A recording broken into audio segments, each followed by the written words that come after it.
13h sur la télévision du Burkina. Merci de suivre ce journal. Au menu, l'innovation dans l'agroalimentaire.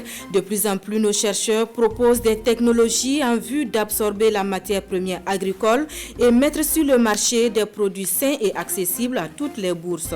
Immersion aujourd'hui dans le procédé de fabrication de jus à base de légumes.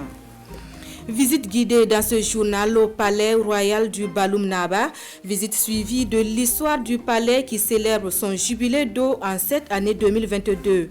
Construit en matière locale, le palais a servi de résidence aux colons puis de lieu de recrutement militaire de la Haute-Volta à l'époque révolutionnaire. Gros plan dans un instant. À suivre en fin d'édition, la chronique Société de Charles Tiendrebeogo. Aujourd'hui, notre confrère attire l'attention sur la recherche effrénée de viande rare et exotique, une quête en passe de devenir un sport favori de certains Burkinabés, non sans risque. Merci de nous recevoir chez vous. Pour ouvrir ce journal, je vous invite à déguster du nectar de tomate mixé avec bien d'autres légumes, un cocktail tout droit sorti des laboratoires de l'Institut de recherche en sciences appliquées et technologies. Un institut qui propose des technologies en vue d'absorber la production locale et mettre sur le marché des produits sains et accessibles.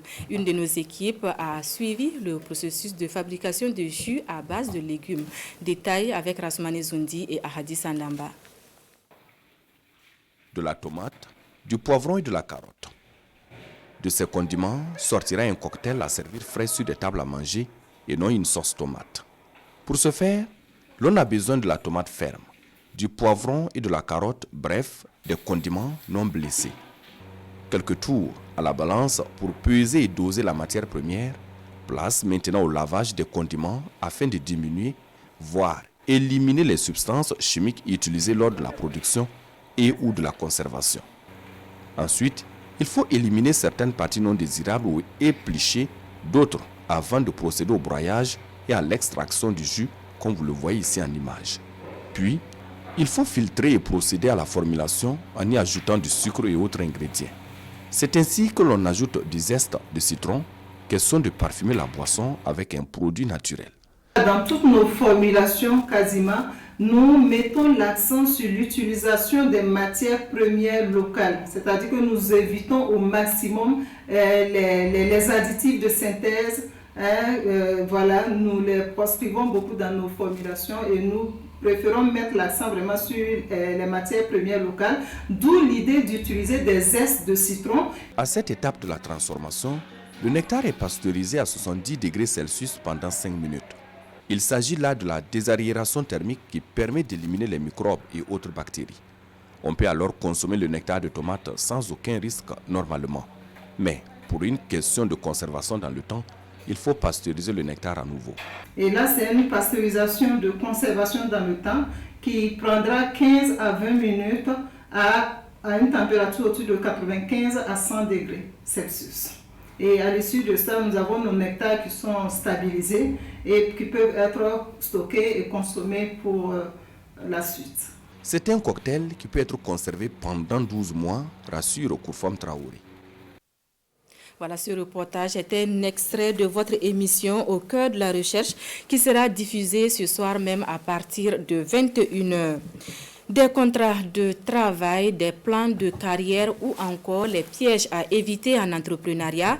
Autant de modules au menu du forum sur l'employabilité des jeunes. Un forum tenu hier à Ouagadougou sur initiative de l'AISEC, une organisation non gouvernementale présente dans plus de 100 pays, dont le Burkina Faso. Rasmane Zoundi et Ahadi Sandamba. Des thématiques liées à l'emploi, à l'auto-emploi ainsi que les différents contours d'un contrat de travail décortiqué ici au profit d'étudiants. Nous sommes au Forum de l'employabilité des jeunes, édition 2022 de l'AISEC Burkina. Il s'agit là de permettre aux participants de découvrir les opportunités à saisir pour un emploi décent et les compétences requises pour gérer une carrière professionnelle. Nous nous sommes rendus compte que les jeunes, au-delà de ce qu'ils savaient à l'école, ne savaient pas exactement ce qu'ils avaient envie de faire plus tard. Nous nous sommes rendus compte aussi que les jeunes avaient des compétences, mais n'avaient pas l'expérience qui allait leur permettre de pouvoir savoir vers quoi est-ce qu'ils devraient aller. On parle beaucoup d'entrepreneuriat, on parle de ce que c'est que l'entrepreneuriat, mais on ne dit pas exactement aux jeunes, pour être entrepreneur, quels sont les différents aspects qu'il faudrait prendre en compte. Aujourd'hui, on n'explique pas aux jeunes ce que c'est qu'un contrat de travail. Ils ne savent pas exactement ce que c'est. Aujourd'hui, on n'explique pas aux jeunes quelles sont les différentes règles juridiques qui encadrent la création d'une entreprise. Il faut qu'ils le sachent. Ce forum sonne alors comme un tremplin, une tribune d'échange pour permettre aux participants de savoir détecter et surtout éviter les obstacles dans le cadre de l'employabilité. Les thématiques qui sont proposées, c'est pour permettre aux jeunes qui ont fait l'université ou qui ne sont pas arrivés à l'université mais qui ont des compétences, de connaître les pièges de l'entrepreneuriat. L'AISEC est une organisation internationale qui se focalise sur le développement de leadership et l'esprit de l'employabilité chez les jeunes. Elle est présente dans 110 pays du monde. Et c'est en 2008 que l'AISEC Burkina a été portée sur le fonds baptismaux avec à la clé faciliter l'insertion socio-professionnelle des jeunes. Accès des filles à une éducation de qualité, notamment celle affectée par la crise sécuritaire.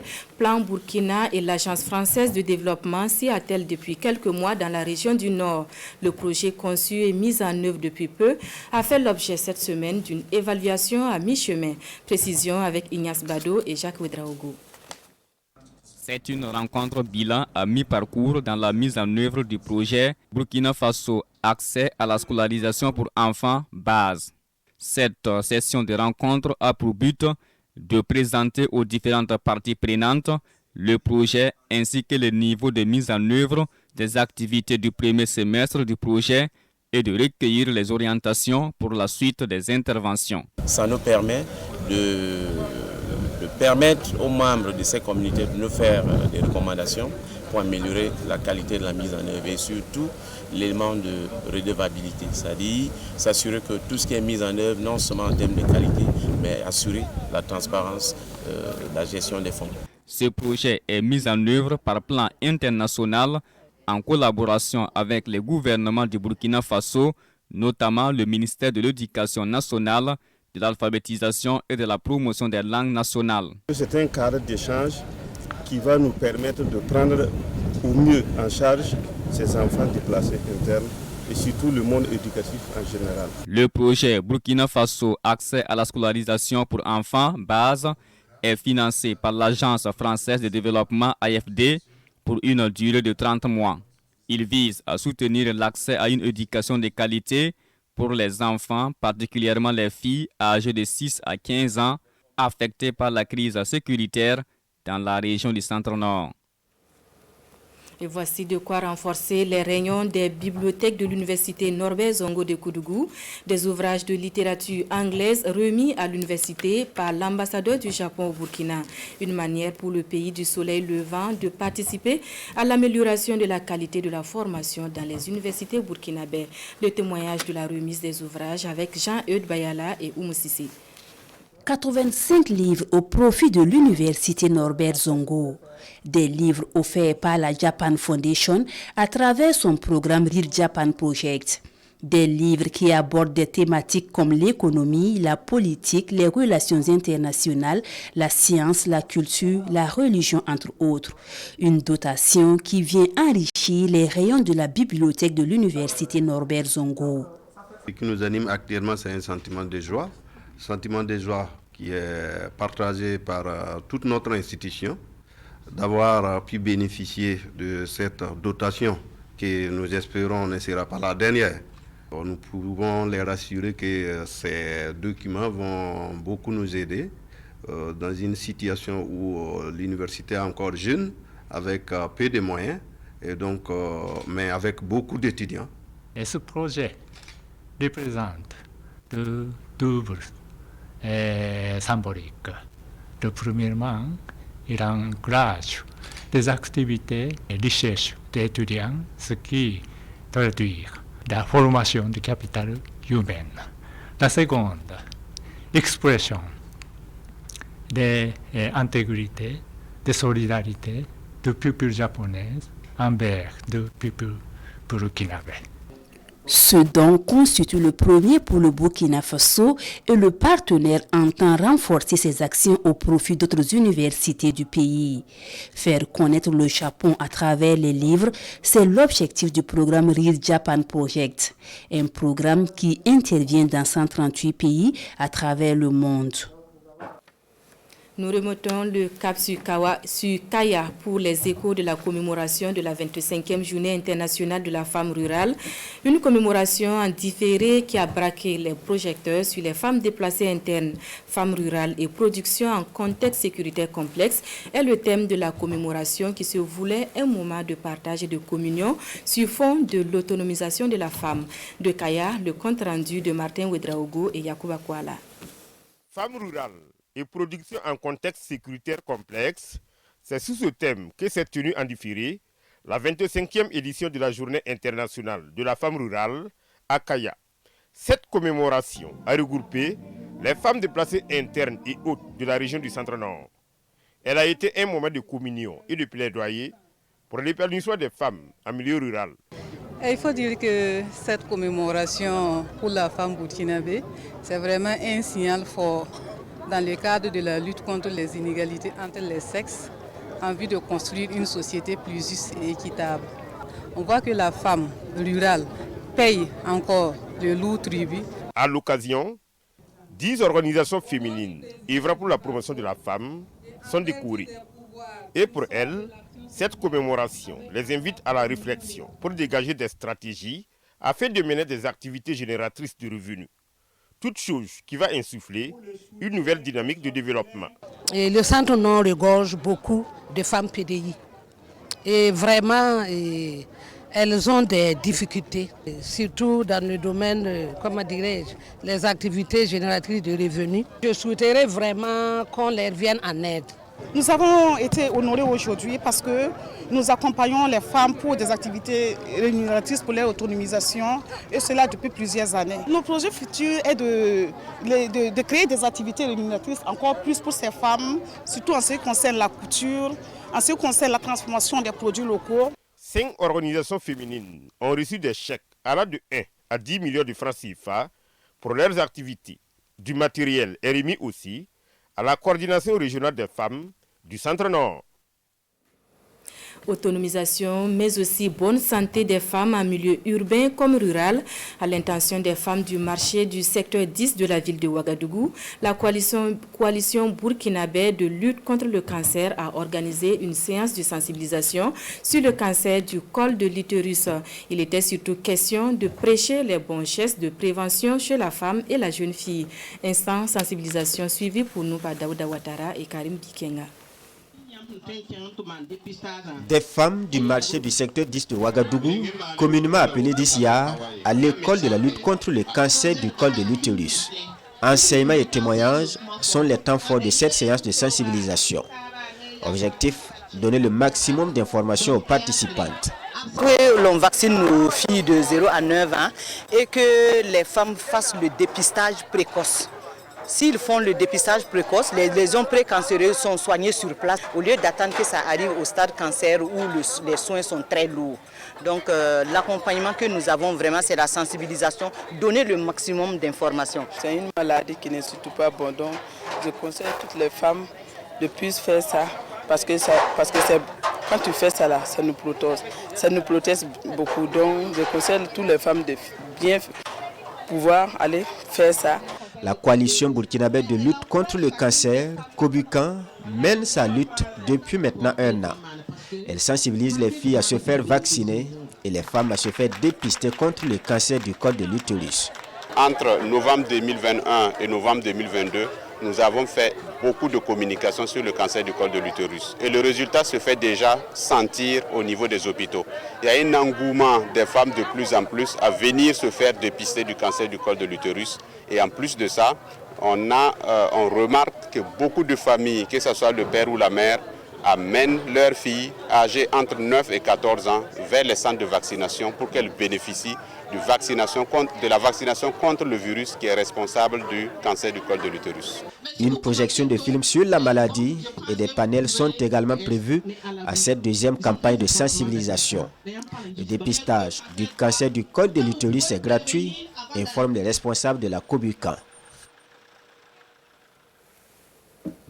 À Bobo-Dioulasso, il était question ce 17 novembre de l'amélioration de la productivité agricole à travers l'utilisation de la fumure organique pour la production de compost. L'Union provinciale de professionnels agricoles du Oué a remis à ses membres le matériel de première nécessité. Matériel est remis en présence de Lamine Karantao et Karim Sissi. La production de la fumure organique doit désormais se faire sans grande difficulté pour ces producteurs agricoles des communes de Béréba, de Dandé, de Djiguera et de Bobo-Dioulasso. Des producteurs qui reçoivent ici des tricycles munis d'un réservoir d'eau de 1000 m3 et de broyeurs d'une grande capacité. Avec ces broyeurs et tricycles, nos rendements agricoles vont beaucoup s'améliorer. Et nous, les producteurs agricoles, nous avons vraiment besoin de la fumure organique. Nous remercions les donateurs. Ce matériel que ces producteurs agricoles reçoivent est le fruit d'un partenariat entre l'Union provinciale des professionnels agricoles du Oué, l'INERA et l'Agence française de développement. Le matériel qu'on leur remet va permettre à chaque producteur, s'il veut faire son compost, il suffit seulement de venir prendre le broyeur, aller broyer sa biomasse et puis faire le compost. Ce qu'on n'a pas dit, il y a un comité de gestion autour de tout ce matériel qu'on est en train de donner. Donc dans chaque site où le projet intervient, nous avons mis des comités de gestion pour gérer. Avant cette remise, l'Union provinciale des professionnels agricoles du Oué a pris le soin de former ses bénéficiaires sur les techniques de production de la fumure organique. Retour à Ouagadougou et direction le palais royal de Baloum Naba, un édifice qui totalise 100 ans en cette année 2022. En 100 années, l'édifice construit avec des matériaux locaux a servi à la cour royale tout comme à l'administration publique. Il a été du reste le centre de recrutement des soldats de la haute volta jusqu'à l'avènement de la révolution. Son histoire est contée pour nous par Daouda Ouattara et Karim Bikenga. Dans son carnet d'audience du jour est inscrite cette rencontre. 17 militaires à la retraite viennent faire une révérence au Baloum Naba Tanga II, actuel intendant du palais du Mogo Naba Bango. L'histoire entre ces hommes et l'intendance du palais remonte à 1982, année de leur recrutement dont ce palais a servi de centre. Les recrutements, surtout au niveau de Ouaga commune, ça se passait ici, dans l'enceinte de la cour royale. C'était le 9 novembre 1982. Le Baloum nous a assistés, il a regardé, il a fait envoyer de l'eau, vraiment il s'est occupé de nous correctement et nous prodiguer des conseils. Donc c'était un devoir pour nous de revenir reconnaître tous ces bienfaits à notre égard. En 1982, ce palais avait déjà 60 ans. Il a donc 100 ans cette année. Le mystère autour de ce bâtiment, c'est sa longévité, mais aussi son architecture. Une architecture étrangère au pays Mouaga. Baloum Naba, le maire du palais, étant parti pour ramener depuis le Naba Koum, Naba Sarah, qui était entre la mer des Pères Blancs à Paris. Il a débarqué à Dakar et il a continué le voyage jusqu'à Bamako. Et c'est là qu'il a pris le modèle du bâtiment que vous voyez. Le bâtiment était habité par les colons français qui étaient à Dakar. Et le grand-père a demandé à ce qu'on lui donne, n'est-ce pas, l'architectural de ce bâtiment. Ce palais est désormais centenaire et la descendance des Baloum prépare un événement commémoratif. Déjà, les chefs de canton du ressort du Baloum se succèdent pour faire eux aussi une révérence à l'intendant du palais du Mogo. Le comité d'organisation s'active et la cour également fait peau neuve pour accueillir les convives. Plus qu'une fête, la célébration du centenaire passe pour un rappel historique. Ce palais a été le lieu où on a recruté les premiers soldats forcés pour les guerres coloniales d'Indochine, d'Algérie, Première Guerre mondiale, Seconde Guerre mondiale. Ce palais aussi a été le lieu où on a recruté les voltaïques de l'époque pour des travaux forcés au niveau de la OF. C'est aussi ce qu'on a recruté aussi les premiers soldats pour la reconstitution de la première armée de la Volta. C'est là aussi qu'on a recruté les premiers élèves pour les inscriptions à l'école primaire sous le colon. L'une des particularités du palais dont on célèbre le centenaire est sa simplicité. Expression de l'humilité et du respect de la hiérarchie, chère au Baloum et à Nabatanga en particulier. Le centenaire veut remettre ses valeurs au goût du jour pour la jeune génération. C'est une modestie qui l'a conduit à faire ça d'une façon simple. Parce que lui, en tant que notable du Moro, il ne peut pas construire un bâtiment qui va rivaliser avec le palais du Moro. Il faut savoir respecter sa hiérarchie. Le Baloum, il est discret. Nous ne devons pas nous exposer. Le jubilé d'or du palais du Baloum Naba, c'est aussi une succession d'activités. Parmi ces activités, il y a une conférence publique, une journée portes ouvertes, une journée de salubrité et une soirée culturelle. L'ensemble musical Le Levain était face à la presse ce vendredi, une conférence de presse pour annoncer la tenue de la 7e édition du Festival de la musique live de Gunguin, une édition dite de résilience prévue du 25 au 27 novembre prochain. Le compte rendu de la conférence avec Adama Guiti et bienvenue Tansa. 5 au 27 novembre prochain à Ouagadougou, la 7e édition du FEMULIC, le Festival de la musique live de Gunguin. Une tribune pour promouvoir la musique live et mettre en exergue les musiciens instrumentistes.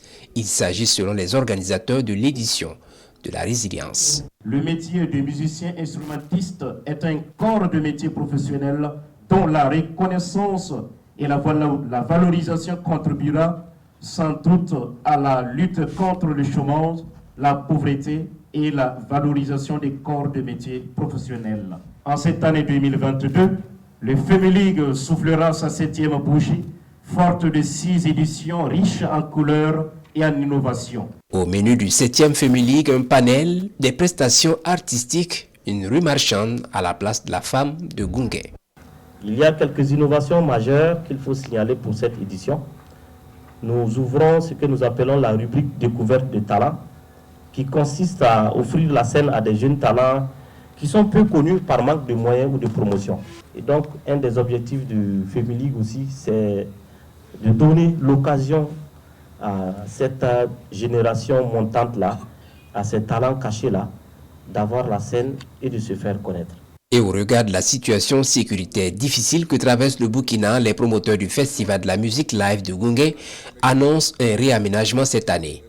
Il n'y aura donc pas de remise de trophées. Outre cela, la nuit des lauréats et des partenaires est annulée. Découvrons à présent l'équipe dirigeante de la Ligue islamique du Faso, une équipe dirigée par Ahmad Sawadogo et présentée à Bobo Dioulasso aux leaders religieux venus des différentes régions du Burkina. Occasion pour le chef d'orchestre de lever un coin de voile sur son plan d'action. De Bobo Dioulasso, le reportage de Kassoum Milogo et Kadouro Menki. Ahmad Sanogo est le nouveau président de la Ligue islamique du Faso. Devant ses pairs, il est ici présenté officiellement à cette rencontre de Bobo Dioulasso. Et avec son équipe, le nouveau président entend travailler à redynamiser les associations islamiques. Tout d'abord, de former les imams. Parce que la formation continue, il faut forcément ça. Il faut que l'imam soit informé des informations justes. Ensuite, nous voulons organiser les mosquées pour que ça soit une institution bien organisée. Les aspects socio-économiques ne sont pas passés sous silence. Pour ces responsables de la communauté musulmane, il est temps que l'islam se réinvente et s'adapte aux besoins de l'heure. Vous savez qu'aujourd'hui, quand vous voyez le contexte de notre pays, il y a d'abord un besoin qu'il faut et l'islam doit participer. C'est ce qu'on a appelé à tout le monde, que l'islam doit participer, non seulement pour l'islam, mais aussi pour les besoins de notre pays actuellement. Prennent part à cette cérémonie de présentation des membres de la Ligue islamique du Faso environ 1350 imams. Des imams venus des 4 coins du Burkina. Du sport et retour sur les temps forts du match international amical Burkina-Côte d'Ivoire. Les étalons semblent avoir vaincu le cygne indien en battant les éléphants par 2-1. Le résumé du match avec Kosun Koulibaly, Jérôme Tiendré-Beogo et Mahamadi Wena.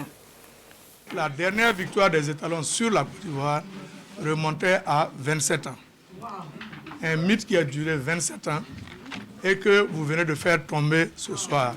En effet, le mythe de plus d'un quart de siècle n'avait que trop duré. Et c'est la tête de Dango Ouattara dès la 11e minute qui sonne le début de sa chute. Mais l'éléphant a aussi des arguments à faire valoir pour se remettre dans le sens de la marche. Ibrahim Sangaré rétablit la parité à la 20e minute. Porté par un capitaine étincelant, les étalons reprennent l'avantage avant la pause grâce à Edmond Tapsoba. Il a fallu batailler ferme en seconde période, surtout après l'expulsion de Gustavo Sangaré à la 112e minute pour arracher cette courte mais précieuse victoire de 2-1.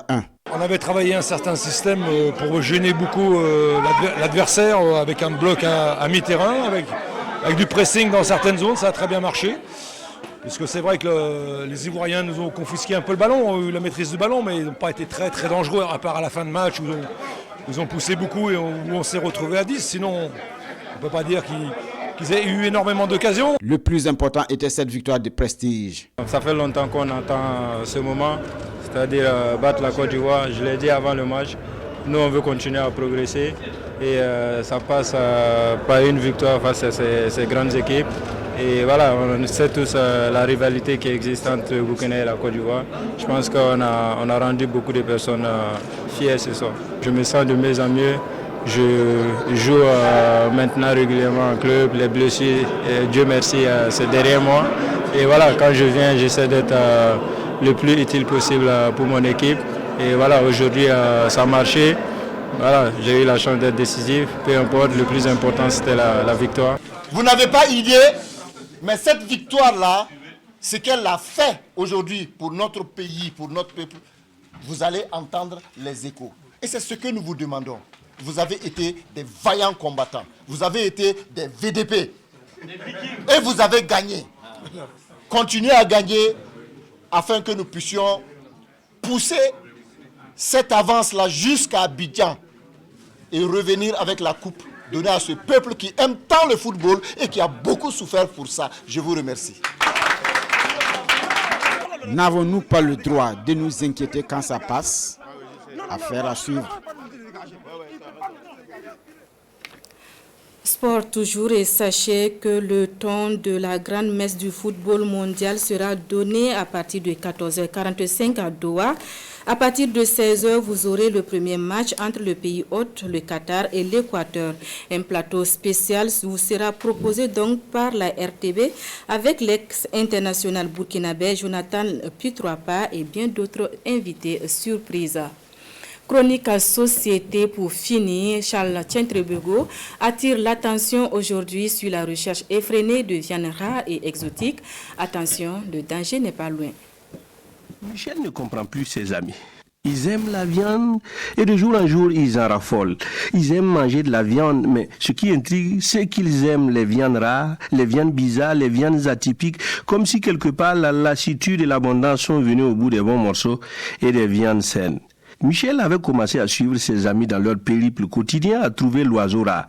Pour rien au monde, sauf à aller festoyer autour de ces viandes, ils ne veulent quitter la ville. Mais depuis un certain temps, ils font le tour des marchés des banlieues les week-ends. Saba qui effaré comme s'il rattang de Souli, Pabré, d'Apelro, Lumbila, et même qu'ils ont atteint Saponé une fois juste pour aller déguster des roussettes.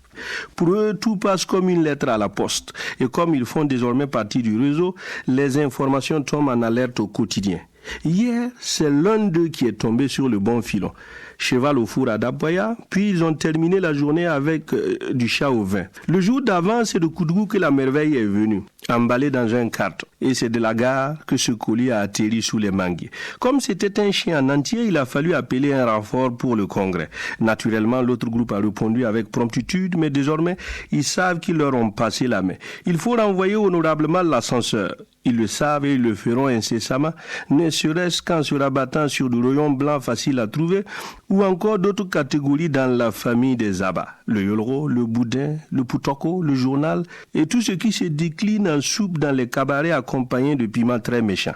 Ils les mangent avec les larmes aux yeux et des sueurs abondantes comme s'ils venaient d'apprendre une mauvaise nouvelle. À force de manger ces viandes, ils ont fini par s'accommoder au goût du ciment. Personne ne s'offusque de voir le grilleur arracher sous ses yeux les morceaux de ses sacs qu'il tapote pour faire voler quelques poussières de ciment avant d'emballer la chose. On la mange avec le ciment et comme le ventre est complice maintenant, il se chargera de faire le tri. Fin de cette édition. Merci à vous qui l'avez suivi. Juste après ce journal, l'invité politique qui reprend de service avec un nouveau visage. Nyakite Da reçoit pour vous aujourd'hui le président de l'UMI MPS, Maître Benewende Sankara. Il sera question avec lui de la situation nationale, de son enrôlement comme VDP et de la vie de son parti. Émission à suivre donc dans quelques instants. Merci de votre fidélité.